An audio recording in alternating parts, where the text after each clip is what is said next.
billionaires like Ray Dalio and Richard Branson and Bill Gates, all of them do what I call very simply taking quiet time. And so, 20 minutes every day, they sit down and do nothing. Henry Ford used to do it in his father's old rundown ranch. This is where I first learned about it, from Henry Ford's autobiography or biographies. And he would sit there and he'd say, I have cured all of my problems in 20 minutes of doing nothing. How's it going, everyone? Welcome to the Fitness Founders Podcast. I'm Kevin Mannion, VP Marketing here at Glofox. This week I'll chat with Trevor Blake, a serial entrepreneur and author who has founded a number of multi-million-dollar businesses. In this episode, we talk about the balance between chasing profit and chasing the mission, hiring the right people at the right time, and how to re-energize yourself when things plateau. Let's kick off.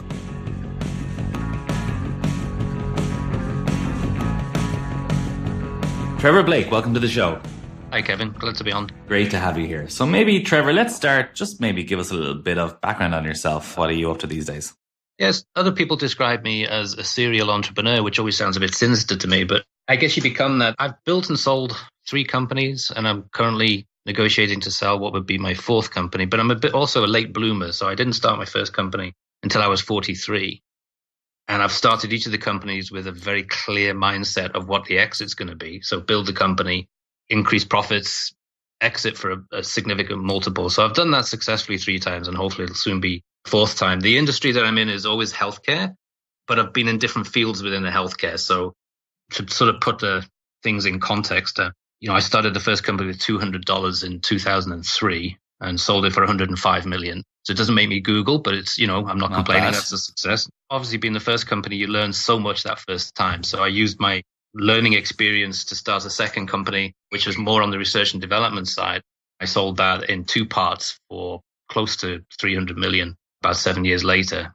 Again, it doesn't make me Google or Facebook or anything, but as a sort of, single entrepreneur with a business model that is very much a non-employee type of model, it's a successful endeavors, if you like. And so having learned through all of that, then I took some time out. Actually, I said to my wife I was going to take a sabbatical, but she laughed at me. So we've been married 38 years, so she knows me better than everybody else. And after 2 weeks of pacing the kitchen floor, she said if I didn't start something new, she'd kill me. So I decided to write a book that I've been thinking about writing for many years. And I finally felt that I'd gained the credibility to write this book, which is basically, it's called 3 Simple Steps, and launched it in 2012. And it's gone off on its own journey. It's got quite a cult following around the world. It's in 8 different languages now. And so that kept me busy for a couple of years. And then I decided to start this final company, which I think will be my last company for a while. Nice. You've been busy. So maybe let's wind back the clock to that first company that you started. What were you doing before that, and what made you take the plunge into entrepreneurship? Yeah, I'd had a fairly regular career in pharmaceuticals and biotechnology. Good career, successful career. It pays extremely well, and most people are quite content with that. But I think, one of the things that I think makes us, separates an entrepreneur from everybody else is that sometimes things get under your skin and they make you mad. You want to do something about it. And so in the pharmaceutical industry, there was a particular aspect that just made me mad. And that was that we tended to ignore groups of patients that had very, very rare diseases because it seemed impossible to make a business out of it. The pharmaceutical companies and the biotechnology companies make so much profit. They really should have had a sort of charitable approach to those disease populations, but they didn't. And I had, many arguments with the CEO about we need to do this for this small group of patients. And he eventually said to me, look, if you feel so strongly about it, bugger off and do it yourself. So I did. And that's one of the things that I've learned in all the businesses is that I meet a lot of people who are in a business because it's something that they're good at or it's something that they love to do. And I'm not sure always the motivation is there to succeed at the highest level. But if you start something because something has made you really mad, or like, Richard Branson said, there's no point starting a company unless it makes you totally insane, trying to fix something. You have a really strong motivation. I always think you have a better chance of success in that situation. So all of these companies that I've started were born from that one thing that made me mad, which was, we need to take care of these rare disease populations and find a way to make a business model that works. And that's where I learned my first sort of entrepreneurial tricks, was how to make a profitable business without trying to charge people hundreds of thousands of dollars per treatment. And the way I did it really was to go with an outsource model to limit the number of people that I hired, so that we kept cash flow very positive from day one. Because you'd probably know better than I do, A lot of companies fail, Yeah. but 82% of failures are all for the same reason. And that is, poor cash flow management. A lot of people understand cash and they understand profit, but they don't understand cash flow. That's what trips most companies up, especially in the early days. And Tommy, you obviously had a good outcome the first time around, but what were some of the mistakes or learnings that you had in those very early days? A lot of people who start a company come from a regular career where they only know one or two things. So they come from the finance background, or in my case, the sales and marketing background. And the tendency then is when you start your own company is to not maybe have the highest degree of confidence. And so you say, okay, I don't know anything about the regulatory side of the business, or I don't know anything about the manufacturing. So I'll go and hire somebody. And I fortunately couldn't afford to hire all the people I thought that I needed. So instead, I went and learned those aspects of the business myself. And I really was kicking myself that I had not taken the time earlier in my career to go into the finance department and find out what their big issues are, or to talk to the manufacturing and distribution guys and find out how a company works together, how all the different functions come together to make an overall success. So I sort of scrambled through the first 2 years of my first company, partly trying to keep the company alive, but also trying to understand all these other aspects of the business because I couldn't afford to hire experts at the time. And what I found out was that it's possible to learn it all. You don't really need to hire experts. And so from that point forward and through my other companies as well, I've hired consultants as I need them, but I really have never hired a full-time employee. And a lot of people find that hard to believe when they hear the numbers, okay, so 300 or 400 million in enterprise value. Surely you must have an army of people, but actually it's just been me and a bunch of consultants, basically. Okay, that's interesting. So, I think a lot of people listening here will be starting a business, because of a passion or because they see the need to change people's lives for the better. How did you get the balance right between profitability and that mission you were on to cure disease? I find it follows naturally. So in my companies, I've had the one mantra in all the businesses, and that is, make a positive difference in people's lives, have fun doing it. That's essential. And then enjoy all of the rewards, both financial and spiritual rewards that come as a natural result of that. And that's really one of the things I wrote about in 3 Simple Steps, was that if you start out with a sense of purpose, which has in your business, it would be changing people's lives for the better so that they feel better about themselves, so they have more confidence, so they have more energy, all of these positive things. It's very hard to be in a business where you're having that impact on people and not enjoy it and not get both spiritual and profitable rewards, because if you have a satisfied customer, they come back all the time. So I never really worried about profit. I always knew that if I do the right job, so the way my business worked was we helped physicians identify that they may have this population of patients. This is the patient that keeps coming back all the time, or they can't solve it. So we provided them with a diagnostic kit whereby they could test, do they really have this very rare disease? And if they did, we had a really satisfied customer because the doctor felt like a hero for identifying and then treating the disease. And then we shipped medicine immediately to the patient without asking any questions, and then sorted out insurance and finance later on. And some people couldn't afford it, so they got it for free. Other people had to pay a $30 copay, whatever. We ended up in a situation where just because we were passionate about wanting to make a difference, we found solutions both for, the happy physician, the happy nurse, and also the happy patient. I just think it all flows naturally if you go in with the right attitude. Yeah, that makes a lot of sense. And tell me, when you came to do the second business, what did you do differently? What had you learned by the time that came around? I had become really opinionated about how not to fail at business. But So I'd seen so many other companies starting in different fields, not just necessarily in the healthcare field. I became an investor or an advisor on the boards of many of these. And my advice, and it's the only advice I was ever asked for, and nobody ever took my advice. My advice always was be really careful in the early days, because the tendency is to immediately hire people that you don't really need, or you think you need them. But if you look carefully, you'll find it's too early, it's too much, it's too many people too early, and they're too costly. And they become a huge distraction because you become like father confessor to these people. Everyone gets excited working for a startup, but then a year into it, they come knocking on the door asking for a pay rise. And if you don't give me this pay rise, I'm walking, because they then have the power over you. And so I advise everybody. And so my second company, I was very careful not to hire anybody in the first couple of years. And I tell people, think really hard about it. Do you really need a personal assistant? Do you really need a sales guy or a marketing guy? Shouldn't you be the one that's out there talking to your customers? And a lot of people are, they just dismiss it. And then 2 years later, they'd say to me, God, I wish I'd taken that advice, because we're having to do another round of financing, far earlier than they expected. For me, in the second company and the third company, that was the critical part of it. I started to advertise the business model Whereas before it was born out of necessity. But second, third, and fourth time, it was the deliberate decision on my part. We're going to go with an outsource model, which doesn't particularly apply to your business, I don't think, because you're a brick and mortar business and you have to have employees to get the right level of customer satisfaction.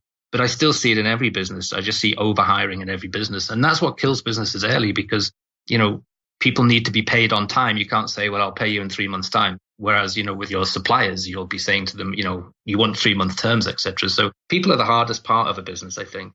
It's a big cash drain early on. And if you can find ways to slow down that cash drain or avoid it in certain circumstances, then you really should do. Yeah, because, a lot of the people that I talk to here, successful business people, talk about, empowering their teams, finding people to do some of the busy work that they're doing. How do you think you get the balance right there? Or what do you say to counteract that advice? I use a little analogy. So if you've just bought a new house, you wouldn't hire a full-time handyman to sleep in the house just in case something went wrong. But that's typically what people do in a business. They hire all these people, and a lot of times they're not busy. They might one day be busy. So let's say your house is successful and you end up buying 4 houses. At that point, it might make sense to hire a full-time handyman because the economies of scale are there. There's enough things going wrong in 4 houses where this person was going to be busy. But an awful lot of businesses, if they're honest with themselves, an awful lot of entrepreneurs, we get an ego boost by hiring people. And it makes us feel good to organize and lead a team and do all those things. But if you were honest with yourself, you'd ask yourself the question, do I really need all of these people right now? Or can I get away with some part-time people? Can I get away with doing some of that stuff that I've hired someone to do because actually I just don't enjoy doing it? Well, sorry, roll up your sleeves and find out a way to do it. You might find you do enjoy it in the end. So I find that with a lot of entrepreneurs, I'm an investor in a number of companies now, and I do find that they get they're typically afraid. A lot of entrepreneurs, surprisingly, are a little introverted. And so I'm an introvert myself, and they're afraid of going out there and drumming up business, sales and marketing and talking to potential customers. And so they hire people to do the stuff they don't like, and they'll sit in their office and play with the finances. It's fatal to a young company. Yeah, I think I'm definitely seen that side of it. How do these companies differ? So say your third company, specifically, what did it do that was different to the first two? Well, cash makes all the difference. So, in the first one, I started with nothing. The second one, obviously, I took a nice, tidy profit. I didn't get all 105 million because I brought in investors eventually. With a little bit of a track record, I realized that bringing in investors does far more for the company than just bring in cash. They bring in a network, they bring in ideas, they connect you with all kinds of opportunities you wouldn't otherwise see. And so in the second company and in the third company, I made sure I brought investors into it really early, even though you could say theoretically I didn't need the cash like I did in the first company. And the challenge with that is that entrepreneurs are always unwilling to give up equity in return for the funds. Yeah, it's a hard thing to do, but I believe it's better to own 10% of a $100 million company than 100% of nothing. So mentally, you have to get over that fact that, I'm a small company. I think I can get through with the money I have on hand, but I guarantee you probably can't. Go out and get an investor just to give you that little bit of a delta so that you don't run into cash flow problems somewhere down the line. Because a lot of cash flow problems aren't the entrepreneur's fault. They aren't the business's fault. It's something that happens to one of your suppliers or one of your vendors. And suddenly you find yourself in a crunch where, you have to go out and replace them. And that's very expensive. The manufacturer just turned around and said, we're not making this product for you anymore. And they were making it for about $50,000 a year. So I went out to find another manufacturer, and the minimum I could get was $3 million a year. So if you don't have investors with you at that point, you're pretty much dead. So I recommend to everybody, if you're in a business model where it's possible to bring in investment, and it doesn't have to be venture capital or angel capital, anything like that. It can be in the form of lending through convertible notes and things like that. Do that as early as possible because I guarantee you'll never regret it. Yeah, you're a fan of definitely bringing people along the journey, but more from the perspective of getting investors in who maybe take a slice, but give you that extra cash versus a ton of employees who maybe the money leaks out of the business before you have got time to grow the business. Exactly. You've summed it up better than I have. Okay. All right. Okay. Very good. Very good. Makes a lot of sense. So let's move on a little bit. So after your success, I think 3 businesses, you brought out a book in 2012 called 3 Simple Steps.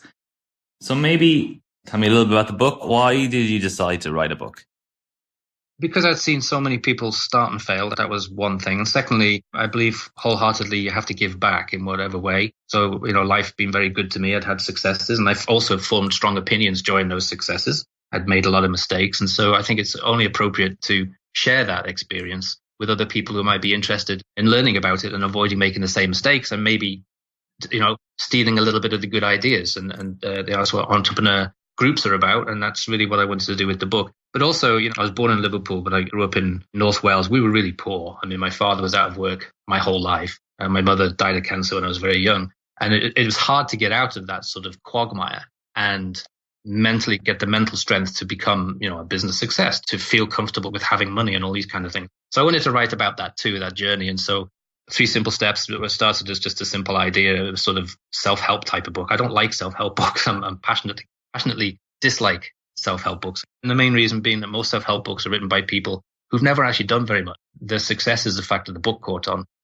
I wanted to write the book a long time ago, but I decided to wait until I felt I had the credibility. So here's a guy who comes out of living in an old farmhouse in North Wales, pretty heavily bullied as a kid.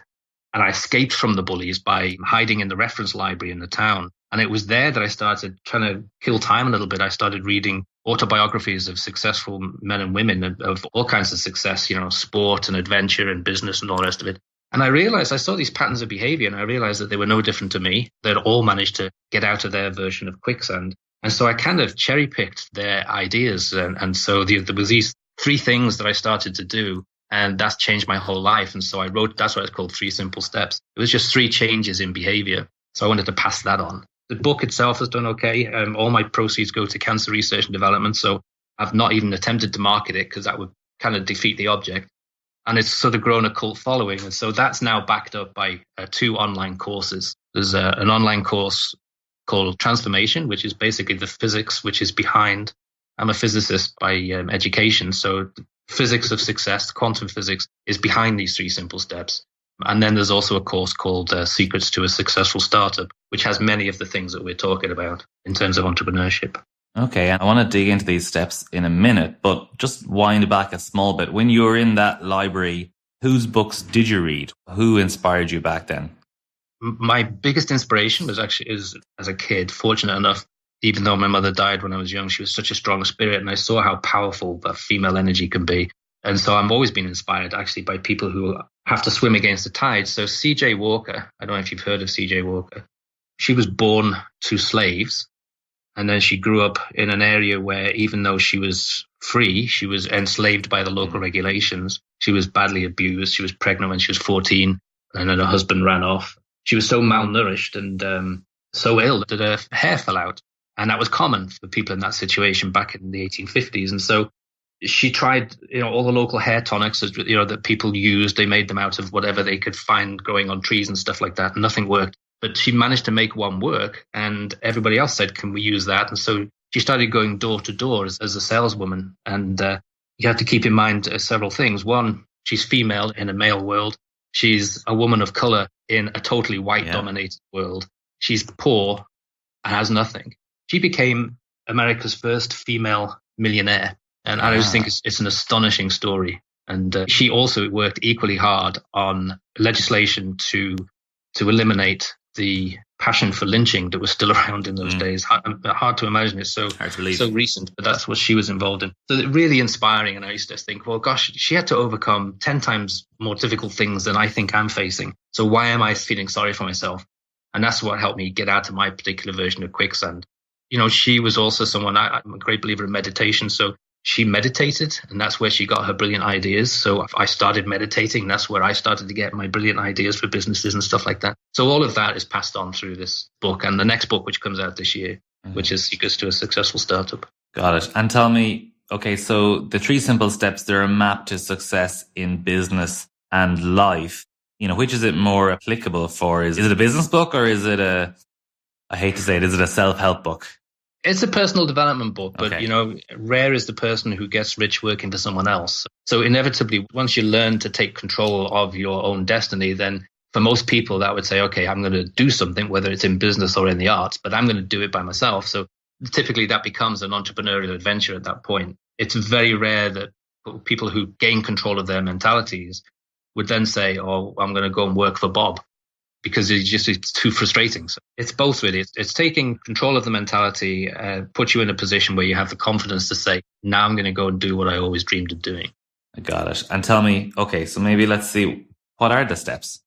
Well, the first one is control of mentality. It's a practical guide. So there's lots of tips and tools which I've relocated from all those autobiographies. I've read hundreds of them in my life. So a lot of tools and techniques that work really well because most people don't control their mentality. They're very, very susceptible to the opinions of others. And you can't afford that. The true measure of freedom is to be independent of the good opinion of other people. So you have to learn that confidence. And there's tools and techniques you can do, which right across the board, both mentally, but also physically. Most people don't understand that the TV news is there to paralyze them and fill them with fear because otherwise they can't sell the commercials. And so you have to learn to sort of change your lifestyle a little bit where you start to control the influences that if you want to start a company and then you sit down in front of a movie and there's a commercial comes on about debt and credit card debt, you just killed your dream right there because you immediately start thinking about debt and what it feels like. And then you put it off. You say, okay, maybe I'll start a company next year or after the next recession or something like that. So you have to learn to control what comes into your brain so that you can focus on what it is you want to achieve.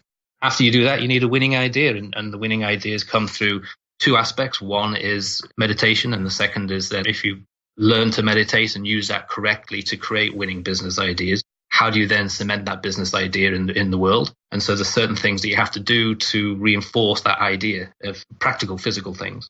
That's step 2. And then step 3 is about how to use the illusions of time and physics to intend your success. And so it's impossible to get the book and just read step 3 because it wouldn't make any sense. Yeah.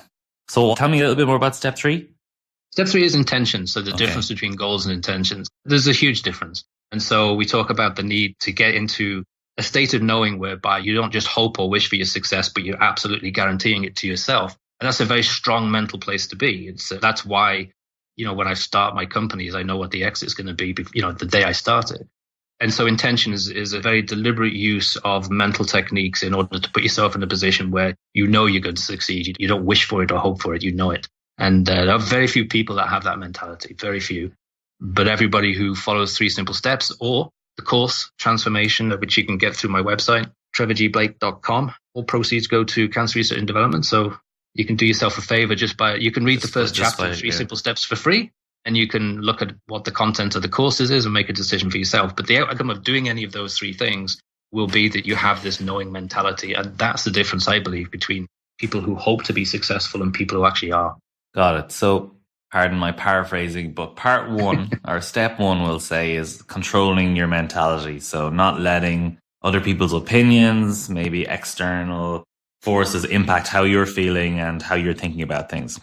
That's right. And that builds the confidence that you need to trust your intuition because, a lot of people say, I've got an idea for a business or I've got an idea for how to increase the number of customers that I have in my business.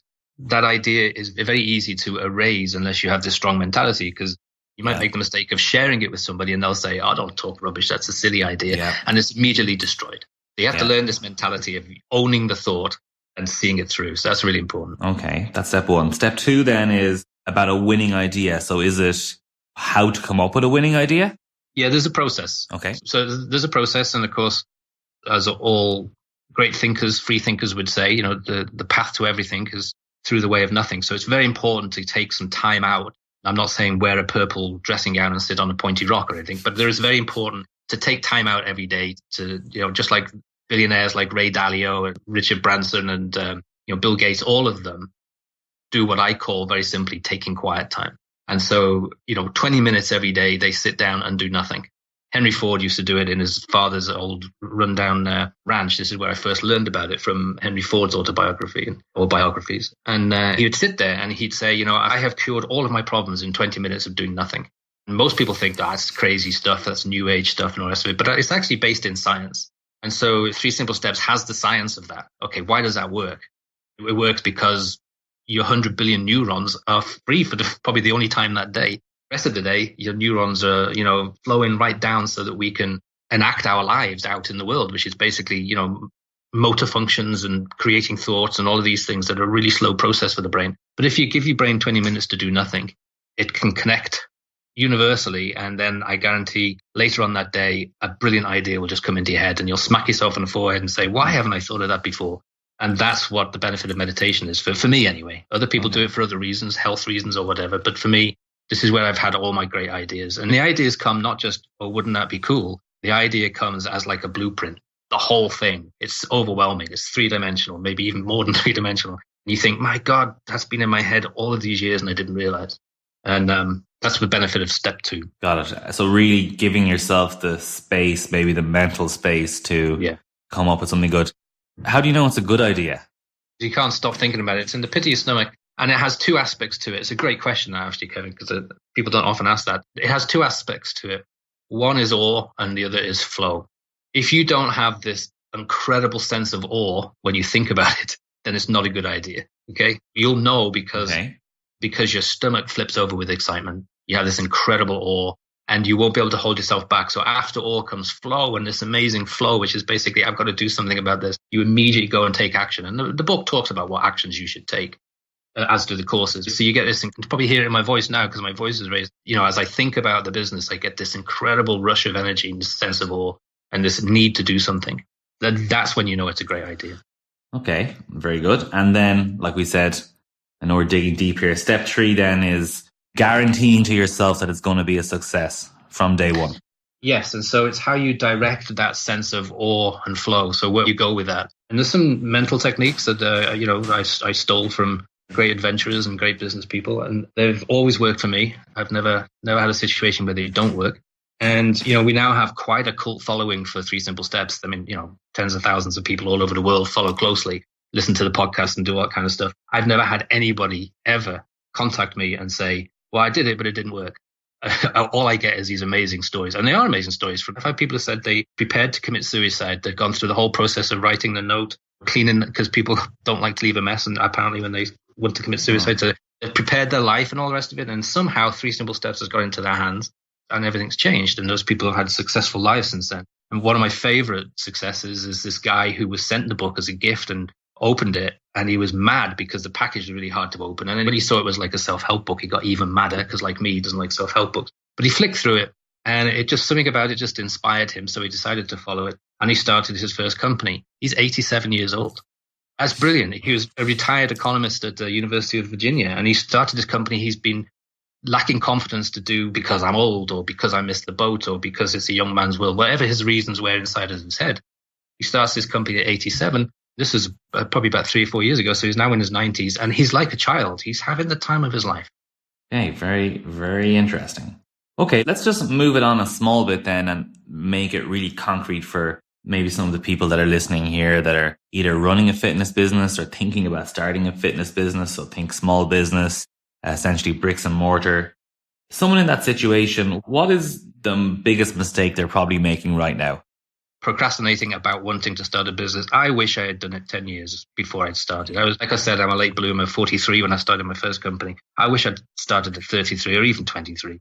It's a blast. There's nothing like it. Of course, it's got its stresses. Like everything in life, it's got its ups and downs and there's, good days, bad days type of thing. But you'll never regret going on your own and having the courage to start. It's the most empowering thing that I've ever done in my life. The other thing I always want to try and advise people is people think there's a good time to start and a bad time for businesses. There's no such thing. I mean, half the companies that make up the Dow started in a recession. I started 2 of my 4 companies bang in the middle of a recession, the last one in 2008. There's never a bad time to start a company, and there's never a bad time to reinvent yourself. It doesn't matter what your background is. It doesn't matter what's going on in your life. Just do it. You'll never regret it. So my biggest mistake was waiting till I was 43. Got it. That's good. That's very candid. I really appreciate that. So say they decide they're going to do it. What's the number one thing they can do to not fail?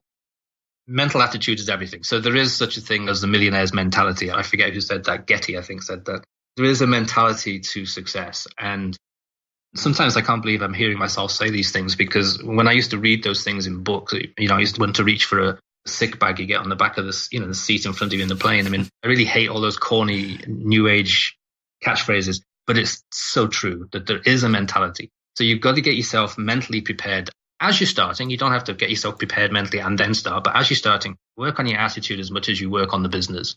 That's the number one secret to success, I think, is to have the right mentality for it. Yeah. And if I'm in a business and say it's been going for a while and it's been relatively successful, but maybe I'm feeling that it's plateauing or that it could be doing better, probably is down to mentality. What can people do to refresh things a bit and get themselves maybe a new lease of life? You've already answered it, because it's also mentality. And that's one of the benefits actually of taking quiet time, as I call it, and, doing something that works.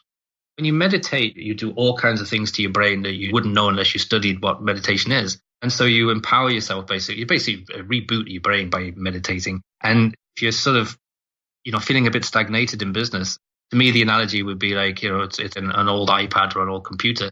You need to refresh it. You need to reboot it, get it back to manufacturer settings and go again and update the software. And so when we meditate, that's what we do to our brains, basically. So we reboot ourselves and update our software.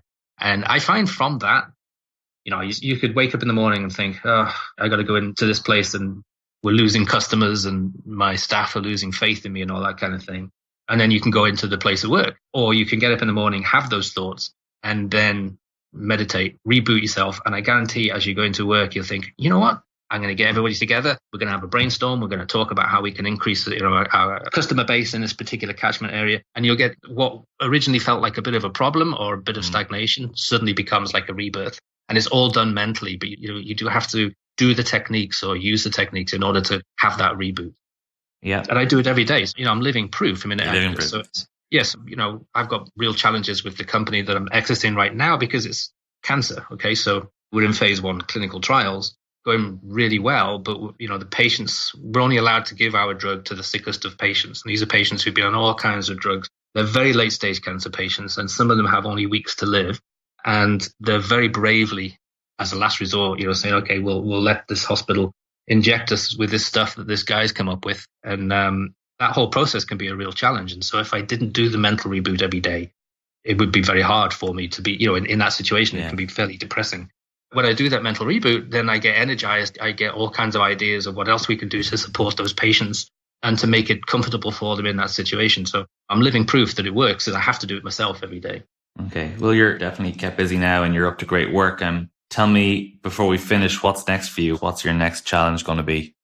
My next book comes out probably at the end of this year, which is called Secrets to a Successful Startup. I wrote it a few years ago and I got a few offers for it, but I just didn't like the companies that I would have had to work with, because they wanted to sort of change some of my concepts and ideas, which would genericize the book and make it worthless, I thought. So I put the book on the shelf knowing that one day someone will pop into my life and it'll come back off again. And that happened fairly recently.